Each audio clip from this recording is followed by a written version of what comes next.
It's my honor to introduce to you Dylan Courchene, Misko Benesi, is a Nishnabe from Sagin First Nation, which is located along the Winnipeg River near Pine Falls, Manitoba. From a young age, Dylan had been entrusted by elders within his community, as well as other communities within Manitoba, with the ability to practice and speak about the Nishnabe way of life. My elders have supported and nurtured the gifts Creator has given me by bestowing me the ability to carry on and share the teachings of our Nishnabe people, he said, gratefully for the support of his family and First Nation. In talking with young people from other communities, Dylan describes the traditions and the teachings as part of his daily life and not just window dressing for ceremonies. Dylan lives in Winnipeg, Manitoba, with his wife and their 4 beautiful daughters, Anung, Nanunkaze, Taylor, and Avril. Dylan is a traditional healer and knowledge keeper with many communities across Turtle Island, including Anishinaabe Health Toronto. Dylan ensures that traditional interventions are performed reflecting the culture-based model of the organization, which emphasizes traditional teachings, methods, and healing approaches. In his presentation titled Creation Stories, Identity and the 4 Individual Gifts Given by Creator, Dylan will tell stories about the creation of Mother Earth and the first Anishinaabe. Dylan will then focus his stories and teachings about the identity and the 4 gifts given by Creator. Before ascending to the earth, Creator has given 4 gifts to each spirit being or person. These 4 gifts, spirit, family, language and voice, and responsibility, make up the identity of each spirit being. This further enhances the understanding of the individual spirit and identity.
Hobushu, Anin, Meskubenesi in Edishnikas, Mekanak, and then away Magan, Sagging and Dunji. Migwech and Anak, way Nongam Gagi Shigak, way Gemini too. miigwechinanak kaijeaak oe debachamuanan gakishin demoang oe kangego ikenamasi kangego ndayasi sema niminigo we nongum bija oe debachamuanan nongum. At this time, I'd like to give acknowledgement to the Six Nation Grand River Territory for allowing me to be able to stand and to sit within your beautiful territory, your land, to share, to teach a little bit about what I know. I also give acknowledgement to the soul of the Mother Lodge. It's beautiful, beautiful lodge that grandmother look after. So today, to begin today's session, to begin as is customary within my territory, within our lands, within our teaching, is to begin with a song, and the song that I am going to render today. Although we have many songs for special occasions, today, oe kichishiwe ban agujing no. There's a big, there's snow, there's rain, there's big weather happening where we are. So today I'd like to give acknowledgement as the Thunderbirds, the Thunder beings are starting to come back to the lands. So we hear them, we feel them. Last night, yesterday, the big rainfalls, we felt their presence. So I'd like to begin this session today with a Thunderbird song. And that Thunderbird song gives acknowledgement to those thunder beings, wherever they are, giving thanks to them, as well as giving acknowledgement that we hear them, we feel them. So I'll begin with that.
Say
Bonjour. Just to give a little explanation, in the beginning I spoke in my language, my Nishnabe language. I come from Saging First Nation in Manitoba. It's also known as Fort Alexander. Within my community, it's customary that we introduce ourselves, who we are as children of Creator. My spirit, my name is Red Thunderbird, as you see on my drum, and I come from the Turtle clan, the Turtle family. I belong to the family of the Turtles.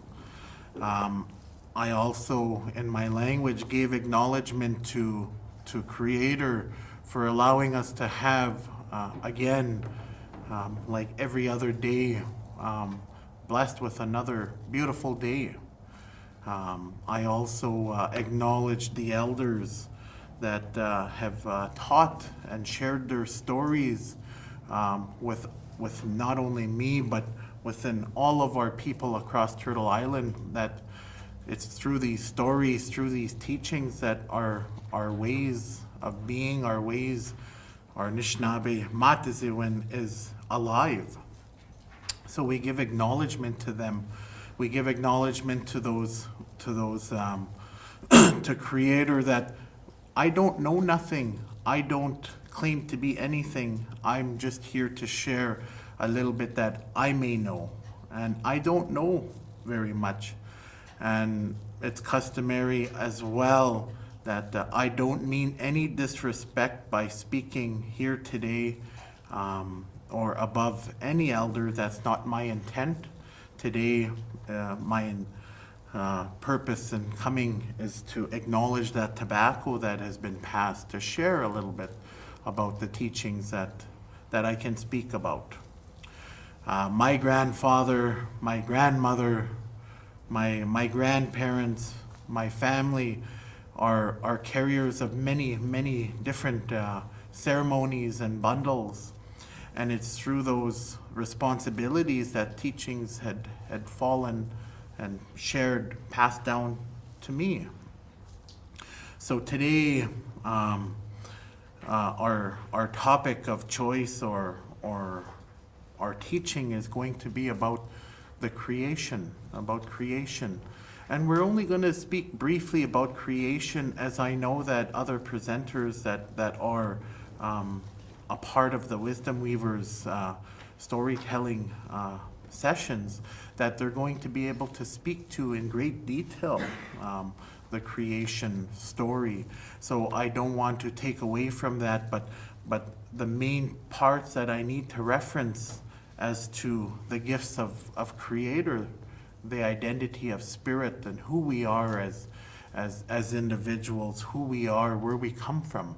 So I want to begin in that manner.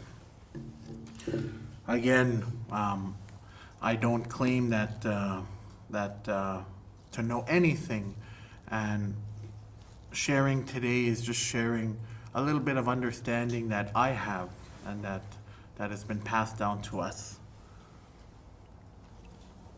So as we begin talking about that creation, before anything existed here on this earth, before the earth existed, Creator had decided that He was going to build a beautiful garden, create a beautiful garden. So He began what we call the creation ceremony. And within this ceremony, Creator created all that's here. He created the earth. He created the water, the sky. He created the sun, the moon. Everything that we have here, all the plant life, all the animal life, the life within the water, the life within the skies. He created all of that. And a part of His creation, near a time where He was completed, he had looked upon His creation, and He had seen that He didn't have anyone to be able to experience, to be able to walk amongst His garden. So what Creator did is He grabbed a piece of earth from every direction of his creation, of Mother Earth. And he put it in his hand, and he made the shape that formed the human being. And within his hand, he put a migas shell in the middle of that being, and he lowered his hand, blowing breath into his hand to this earth, giving life to that Nishnabe, giving life to that first being. Now, a part of giving life to and giving allowing that being to walk within his creation, Creator had given him 4 gifts before coming to this earth. 4 gifts. And within those 4 gifts make up who we are as individuals, who we are, and how we contribute to Creator's creation. So it's our duty, our job to find, to look, and to obtain these gifts, to understand them throughout our life, so that we're working towards completing that response or that obligation that we have to Creator. So the first being, the first gift that Creator had given us, and many of us in our introductions and our ceremonies and our ways, as well as our westernized ways, we have a name. My English name is Dylan Courchene, but my spirit name is Red Thunderbird. So, and the story goes from, it differs for everyone. Everyone obtains, everyone seeks a name at different times throughout their life. Everyone gets given names at different times. And our understanding of a Nishnabe name or a spirit name, Weesawin, whatever it is that you call it, it always goes back to that's the being you are before Creator, or in the eyes of Creator. That's who we are. So coming down to earth, before being born into this beautiful creation, we were a spirit. And for me, I'm Red Thunderbird. For many others have names, and sometimes in some instances there's multiple names that go with different responsibilities. So understanding who we are as a spiritual being is very, very important. It's who we are. It defines us. It defines who you are as an individual. The Red Thunderbird for me is a very kind, gentle being, and so I try my best to be as kind and gentle as possible. And that's the work that Red Thunderbird does. So the spirit name, and part of teaching is I like to share a little bit of resources at the same time throughout, along referencing stories and such, is a lot of questions do arise of how do you obtain a spirit name? How do you get a spirit name? And it differs in many different communities, but the first and the most important thing is the passing of tobacco. People, it's your responsibility to pass tobacco to either an elder, a grandmother, a grandfather, who has that ability to see spirit, to communicate with the spirits, to be able to identify your spirit name or who you are. There's also, within our region, it's very customary that a grandmother, that your grandmother named, or your grandparent in particular, names your children. So for me, my children's grandparents named them. My granny named a few of my children, and and my dad named one. So those names are who the grandparents identified as a spiritual being, that's who they are. And and it's very important that we nurture, that we learn to understand that spirit, and to connect with our spirit. A lot of us throughout our life go through different phases of disconnection, not understanding who we are, what it is that we're supposed to do, and the list goes on. So it's our responsibility to connect with that spirit. Sometimes our spirit is right here, although we want that spirit to be alive within us, so that we're content, we're one.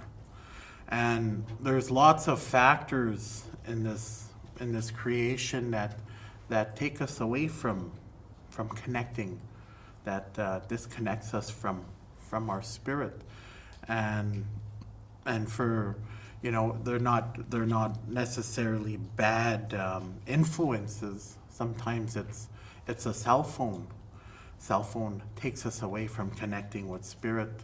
Sometimes it's weather. It's natural occurrences, but it's our responsibility to nurture that spirit. So within our region, again, it's customary that we feed our spirits, we feed our names, we feed the spirits that look after us, our clans. So we do a feast. We try to feast every season. So that's the first gift that Creator had given us, was that spirit. And the second gift that Creator had given us, to them, it took, is our family.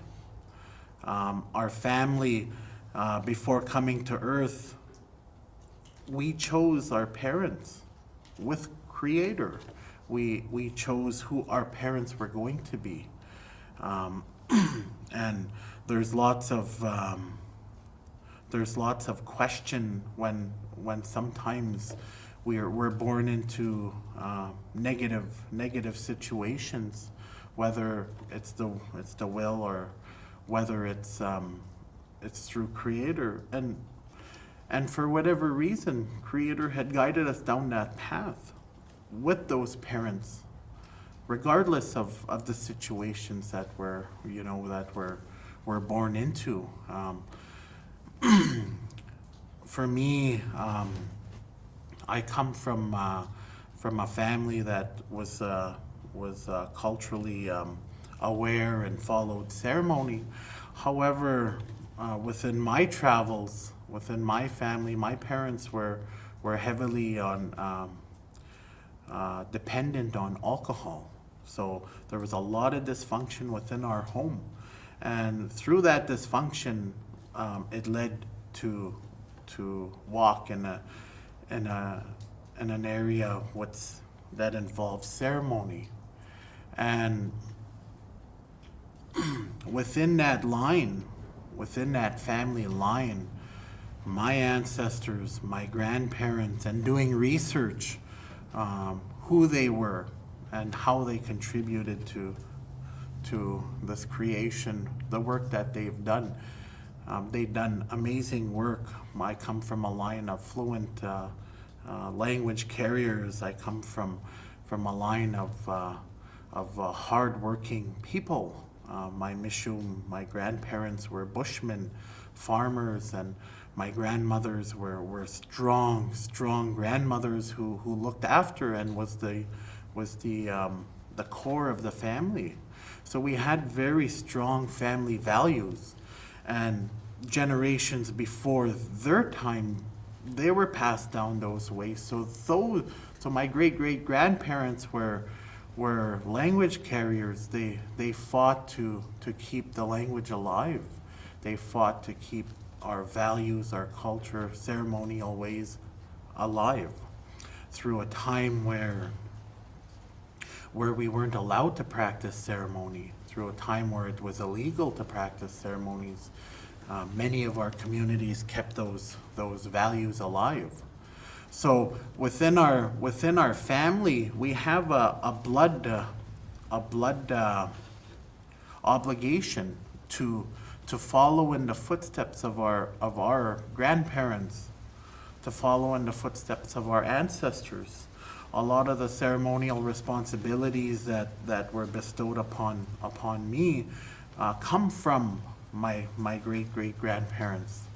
My grandmother, who is just recently come out of the hospital, is a traditional language carrier as well as a healer, a teacher. She's many things, and and she's done a lot of great work to help Nishnabe people, as well as my grandmother in Wabigoon. I have grandparents in Wabigoon.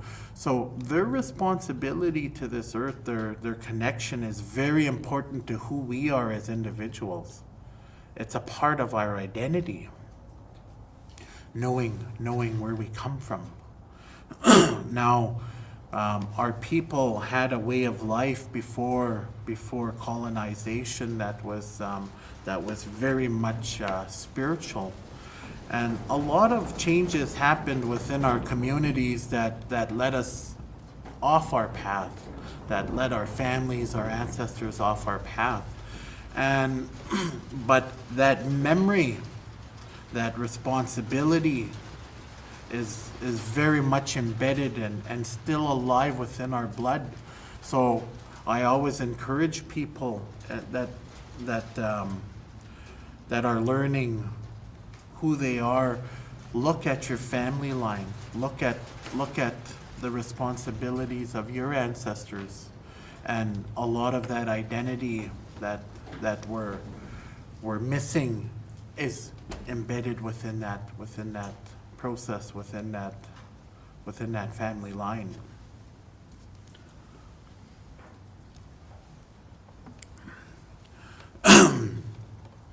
The next gift that Creator had given us, Nishnabe Moen, is a language. For me, it's Nishnabe Moen, and it goes by many names, whether it be Ojibwe, Chippewa, Soto, many names, and there are many different dialects. Nin Apechisa Naganwe Nishnabe Moen. I'm very pitiful with my language, but I try. And that language, that language of where my people come from is very much connected to all of creation. The language is so beautiful that it's connected to the land, it's connected to the spiritual world, it's connected to everything that is. And a part of that language, it connects us, it's a part of us. It's who we are, it's who our ancestors were as they spoke.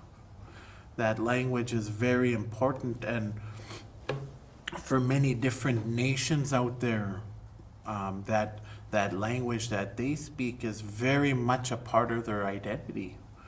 You look at even non-Indigenous nations, like the English language is dominant throughout the world, but that English language is a part of the identity to those English people. So it's a part of who they are. English for us is our second language, although for me, it was the first language that I learned, and I learned my language later on. But the Nishnabe Moen language is very much my first language because it's who I was, who my ancestors were, and it comes from the land. It's everything.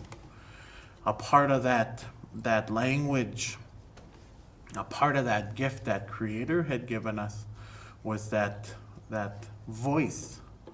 I call it a voice. Each and every one of us have a voice in this world, in this creation. And how we use that voice, we learn how to use it. We learn how to assert our voices. Sometimes we make mistakes. Sometimes we say the wrong things, and I'm guilty of saying the wrong things many times. I make mistakes. Sometimes I don't say things properly, and it gets me in trouble. Sometimes I say things so good that it gets me into trouble too. So the voice, your voice, we constantly learn. So our identity within who we are constantly changes throughout our learning process. Within creation, we're learning, constantly learning, and we're gonna learn every step of the way. That inner voice, some of us are learning to speak. Some of us are learning how to use our voice. Many of us, we have that dependency on, when we're young, we have that dependency on our parents for speaking for us. I used to have to whisper to my mom, I want to order the 2 cheeseburger meal. I used to say that to her. So she would yell it out to the McDonald's lady, and that's my voice. So I learned later on how to speak for myself. I've learned how to, from teachers, from elders, learning how to utilize, learning how to assert our voice in a respectful manner. Your voice also speaks from all of your aspect, your spiritual, physical, emotional, psychological being. That voice, sometimes we need to learn to connect that voice with all of those aspects to be able to share what it is that we feel. Many of us are intergenerational survivors of residential school. Many of us have many different traumas that we were faced with on our path. And it's through those traumas that sometimes we lose that ability to work with or to understand our voice. And within the healing realm, within the ceremonial realms of healing, we learn to voice. We learn to use that voice to bring the hurts, to bring the healing out. And I encourage individuals that are listening, use your voice and ask for that help. Each and every one of us are going through different things throughout our walk, different good and positive experiences, and this walk in our life is always constantly healing. So that voice is very important of capturing who we are, what we're going through. So I encourage you, voice out your experiences, voice out your healing, voice out who you are. That's who you are. It's very important. I also didn't want to specifically state that the voice is me speaking. Sometimes voice and speaking is done through different means of communication, whether it be sign language. Sign language is a form of communicating, and for some, that's the only way that they were given that ability to carry their voices through their sign language. And some it's through writing. Within my experience, I had a friend who was a writer, and she didn't speak. So throughout school, a few of us would speak on her behalf with her writing, but that was still her voice. So a lot of experiences, a lot of different voices are shared in many different manners. You go to a library, you pick up a book, that's somebody's voice working through writing. For us, for our people, we had birch bark scrolls that captured a lot of the voice and what was happening at that time. Within our lands, within our region, in the Treaty 1 area, we have paintings on the rocks that capture, that encompass a life way back, that capture teachings from long time ago that our ancestors once lived. And sometimes we don't understand the communication that they had, but we're trying. And Spirit very much so watches over us and helps us understand those ways of communication. Excuse me. So the voice of who we are is very, very important. And it's very much embedded in who we are. So I encourage you, reach out, find out, and be a part of finding your inner voice, finding who you are, and speak happily. And I just wanted to share again with my within my family. I have a brother who's a comedian, and he necessarily doesn't say the right things in family functions and ceremony and in public settings that can be a little inappropriate. However, when he's on the stage doing his comedy, his voice is making people laugh. His voice is what he's saying is affecting people in a good way that makes them feel good.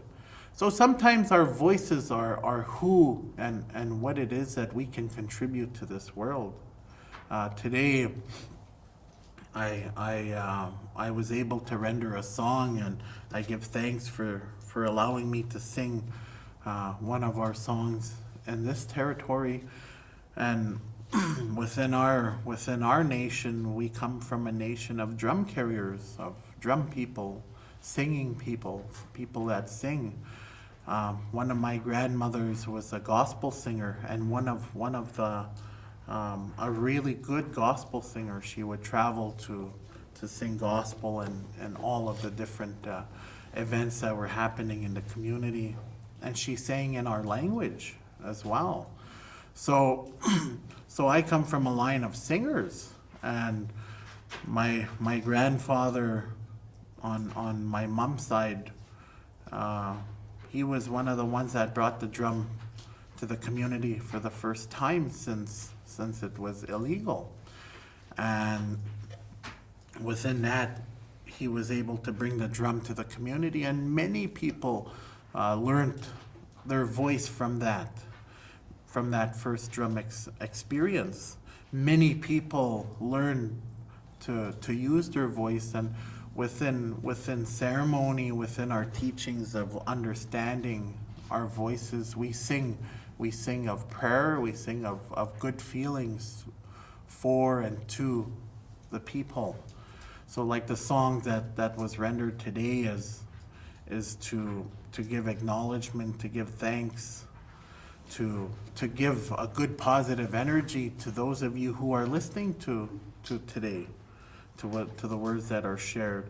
So it's also signaling, speaking to spirit that are also listening here, that are also around us, that we're working towards, that we're explaining to spirit what we do, so that we understand that we're not trying to offend any of Creator's creation. And the last and the final thing that Creator had given us, and this is the hardest thing that sometimes puts us in our most questioning stage, and sometimes it's where we have to contribute a lot of work towards, is our responsibility. As a young man, growing up in a ceremonial world, I went through many different trials and understanding, and I became very confused, not understanding what it is that I'm to do. What am I supposed to do? Where am I supposed to go? There was lots of questions, and within our traditional ways, we were given ceremony from Spirit, from Creator, that we call that we call it the rites of passage or vision quest.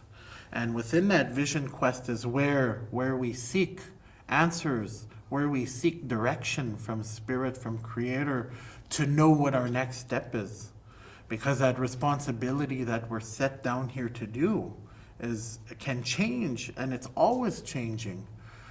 For example, one of the teachers that taught me in my walk told me a little bit about where I'm supposed to go. He said, you're going to work with children, and then you're going to work with elders, and then you're going to work with all the families, all the people, then you're going to work with everyone after. And I didn't understand what he was saying at the time, and I had a lot of questions. I had a lot of doubt. I had a lot of discouragement within my being. Well, how am I going to do that? Well, what am I going to do? Like, why? And it was through Vision Quest that allowed me to understand a little bit about what my next step. So for those of you that are listening, I encourage you to seek out elders within your regions, seek out individuals that have an understanding of what a vision quest is, and pass tobacco. Ask for that direction, if that's something that's for you, or if it's not for you. Again, it goes by the customs in which your people, your ancestors follow. So back to my story. Within my walk, I was placed at our Nishnabe elementary school, and there I worked with the children, and I loved working with the children. Children would love me telling them stories, and I always had a group of children around me. And I understood at that point that that's where I was supposed to be. And I was there to learn. I was there to learn how to speak my voice with the children, how to be gentle with the children, to speak in that manner. And then after that, I worked for elders for the Indian Residential School program, where we spoke for elders and their experiences. And then later working for the whole community, the treaty days, the events that we do, all the fun stuff that all the families and everyone has.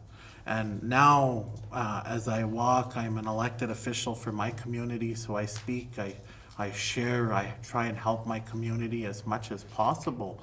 So a lot of our path that we're meant to walk down, sometimes we're able to get a glimpse of, or an understanding, or being told what it is we're supposed to do. How we get there is difficult. So we try our best to follow in that way. Many of us choose to go to school, and within that realm of school, I'm a student still. Within that realm of school, we're learning different things, trying to understand where it is we fit. And a lot of times when we're learning, when we're trying to understand where we're supposed to go, all we need to do is put tobacco down. We seek a vision again, find out what's our next step when we're confused, when we're having a hard time. So that responsibility that each of us carry is very much our identity. It's who we are. Today, I'm coming to you as a storyteller, and that's something that's a responsibility that I told Creator that I was going to do before coming to your sharing, teaching, and trying to help people understand our way, understand spiritual understandings that of our way of life, of many others and their walks of life. So I encourage you, get in contact with elders within your region. And if you can't, there's many resources even within cities. I know that I live on the outskirts of Winnipeg, just just within the city limits, there's many resources within Winnipeg that have Indigenous ways of understanding. But there's not only Indigenous ways of understanding, there's many different nations across the world that have a lot of spiritual understandings that are given teachings like us. When Creator had given this creation teachings and ways, he himself had 4 sons, and one of those sons is widely known. One of his sons is we know as Jesus Christ, and that was Creator's son, and his work that he's done here has helped people. So for us in our lands, we were given a son of Creator as well. His name was Nanabuju. In many other nations, they have different names for them. They have different names for that being or that spirit, that Creator's son. And he brought many teachings to our lands. He brought many ways to our lands. And his other sons are placed elsewhere throughout his creation to have an understanding. And where we learn these teachings in our lands is through teaching lodge. And within that teaching lodge, we're able to explore these topics like Creator's children, Creator's road, the ceremonial roads that Creator had given us, the items that were given, the understanding of who Spirit is to us, the understanding of those 4 gifts, Creator. That's where we learn those things, and it's through the passing of tobacco that we have that ability to share and to learn those kinds of things in this type of setting. So I don't mean any disrespect to any community or any members of other communities. I don't mean no disrespect by sharing here today on camera. Just know that through the pandemic, we've learned to adapt to foreign things. We've learned to adapt to finding or to accepting certain things. A lot of these teachings that we share, that we come to share within our lodges, these are normally done in ceremony, normally done in our teaching lodges. So today is kind of new, and we've adapted. We've learned to adapt certain aspects. And I do say that we don't do ceremonies. We don't put the very crucial pieces of the spiritual ceremonial protocols on camera.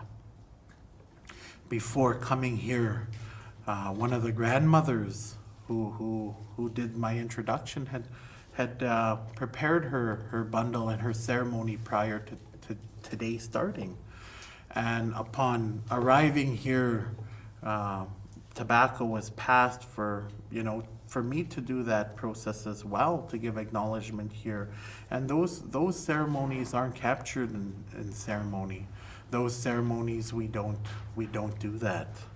But if you want to experience the ceremonies or those ways, connect with people, connect with resources that have those abilities to bring people, that teach. There are many, many good teachers across Turtle Island that do a lot of great work. Within my region, there's many knowledge keepers within this region walking here, being accepted in this lodge. There's many teachings here. There's lots of goodness here. There's a lot of understanding that the grandmothers, the grandfathers, that they carry here. So wherever you are,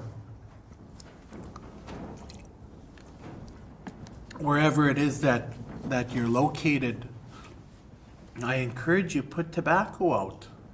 And if you're seeking an elder, if you're seeking somebody that knows something or that can be connected to something, Spirit always guides someone in our path. the universe, the spirits are listening to us. So when we put it out there, when we say, I want to go to a sweat, all of a sudden a text message comes, hey, we're having a sweat. It's like the universe is listening. That's just my experience. So, but I know that there, there's people out there that are connected to spirit, and we have that ability sometimes in meeting them. Many language barriers, we call that coincidence, but within our understanding, that's not coincidence. It's meant to be. We're meant to be guided to these people. So I encourage you, get in contact with an elder, get in contact with somebody who understands. I know that time is very limited here as we are doing 1 hour sessions, and being a turtle, sometimes I like to talk long and teach long, so I can be very long-winded. I do realize, and I did want to make mention that today's April Fools.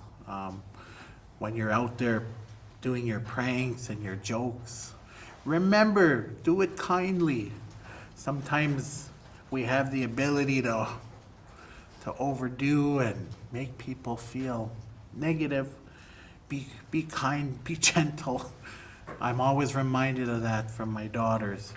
Daddy, be gentle. So within closing that teaching that I was asked to come and share, we're going to open it up at this time to a question period. I know that some of the viewers that are listening, that some questions had come forward, and we're gonna give a few minutes to accommodate those questions. So one of the questions that was prepared was, how has the pandemic affected you as a healer? So for me, as a lodge carrier, as a helper, I'll say a helper, I'm very careful on the choice of wording. I like to use helper because I'm not kangego kenamasi, kangego dayasi. I'm just a helper. The pandemic has impacted me in a big way, impacted many people on their healing path in a big way. For one, we couldn't ceremony. For one, we couldn't ceremony in large groups. We couldn't ceremony with lots of people, where, like the Sundance, we couldn't accommodate our Sundance because the risk of spreading the disease was scary. For me, I limited who I was in contact with. So a lot of times through the pandemic, we didn't have the ability to have what we have now, which is the rapid tests. There's more that, that tools that we have now. But when the pandemic first started, all we had was the PCR. So requesting from people, if they were tested was a big task. So sometimes as healers, what we did is we gave self-healing methods out that helped them where they were at individually. I know that we've done that. But I can speak for others that some were continuing to do healing, and some had to stop because compromised immune systems were a target of this pandemic. Another question was, how has the pandemic changed the way you do your work? A lot of times, and I wanted to bring this one to light, is before the pandemic, within our region, we had a weekly pipe ceremony between a large group of people. Probably sometimes it ranged from 4 of us to 30 of us to 50 of us. And we were meeting every week, to smoke pipe, to make sure that we're doing the protocols.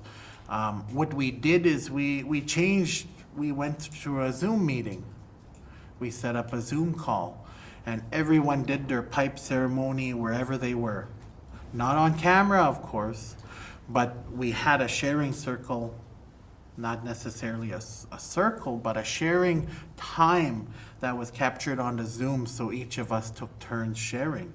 And then after we were done sharing, we stopped the call and everyone smoked their pipes. That's just an example of one way. I know that now we're teaching through Zoom. Now we're meeting. We've had family gatherings through Zoom. So lots of things have changed. However, we're very respectful of the protocols. We're very respectful, mindful of barriers that we don't want to cross. So that's how we changed the way we're working. I know healing, a lot of the healing aspects changed to counseling calls and self-healing methods wherever they were. For example, if there were smudging, I would mail smudge out, would mail medicines out to help them. Another question is, what do you do for your own renewal? So for me, I live in the city. I have a small backyard, but what I did is I built a small sweat lodge in the back of my yard for me and my children. And through this process, we were able to renew ourselves. We drank medicines, we smudged our homes, we feasted, we still did the protocols that we were set out to do or that we're guided to do. We still continue to do that, but we couldn't do it on a larger scale. So that self-renewal was done through ceremony. So within sharing today, coming to you to share today, it was my intent to try and pass on as much teachings as well as give direction as to where and how to obtain some of this understanding. So I hope today was very informative for you, and my intent in sharing was to help you in your path. So with that, I say miigwech, and thank you for listening to me. I wish you all the best. Miigwech.